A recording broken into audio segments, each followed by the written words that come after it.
Last year, a 29-year-old American was diagnosed with terminal brain cancer in California.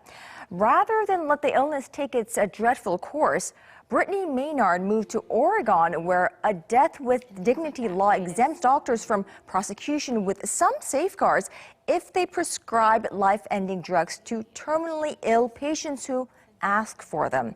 Now, Oregon is one of 5 states in the U.S. where that practice is legal. Death with dignity has been debated for years, not only in the U.S., but all across the world, and Korea, of course, is no exception. 6 years after the nation's Supreme Court ruled in favor of a death with dignity case for comatose women, this country has moved a step closer to expanding laws on that front. Do we have the right to die with dignity? Our news feature tonight with Oh Soo. December 8th marked a major milestone in expanding the right to die with dignity. The National Assembly's Health and Welfare Committee passed a bill for passive euthanasia, which has been dubbed 웰다잉 bill. And it's now headed for a vote at an upcoming plenary session. Until now, terminally ill patients with no chances of recovery were automatically placed under life support measures through CPR or ventilators. Otherwise, doctors and hospitals could be charged for assisted murder. But if the 웰다잉 law passes through, patients can forego life-sustaining treatment with the Advanced Medical Directive form or the physician's orders for life-sustaining treatment. In Korea, a nationwide debate on the 웰다잉 law sparked 6 years ago when the first case of passive euthanasia was approved for an elderly woman surnamed Kim, allowing doctors to discontinue her life-sustaining treatment. In the past, withholding treatments was down to family members rather than the patient's wishes. Then, the case of the late Kim became a hot topic of debate on how a patient's personal wishes should be a priority.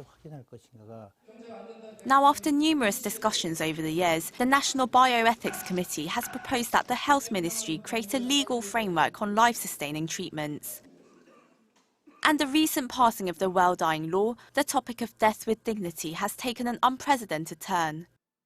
There were some voices of discontent, but the majority sees the law in a positive light. This is because the recent law on life-sustaining treatments is more comprehensive. Most Koreans appear to be in favor of the 웰다잉 law. A recent survey shows that 90% of patients would halt their life-extending treatments if their conditions were fatal beyond recovery. Meanwhile, 63% of patients' family members said they would also halt treatments. With heightening interest in the 웰다잉 law and passive euthanasia, more Koreans are filling out an Advanced Medical Directive form, which formalizes a person's wish on how they would like their lives to end if they were to fall terminally ill. We're getting more and more phone calls from people who read about the 웰다잉 law in the papers. We already got about 20 calls this morning, and many decide to sign the form after witnessing a close relative or friend undergo life-extending treatment. While Korea is taking baby steps in pushing forward the 웰다잉 law, many countries in the world permit euthanasia under varying standards. The Netherlands was the first country in the world to legalize euthanasia and even allow assisted suicide, which is mostly prohibited by other nations. In the US, 4 states allow assisted suicide restricted to certain conditions, while 41 states only accept Advanced Medical Directive forms. If the Korean Parliament passes the bill, it will come into effect starting 2018. But until then, experts say that various safeguards and improvements are needed. An additional verification process is needed for those without next of kin. Right now, there are concerns that the law could be subject to manipulation. Such areas need improvement. Also, medical experts say that more hospices are needed to facilitate those who refuse life-extending treatments and choose pain management instead. The number of hospices in Korea has been on the rise each year, as well as the number of patients. However, these facilities only make up 0.19% of medical centers in Korea. There are currently about 1,000 in Korea. That's an inadequate number compared to most developed countries.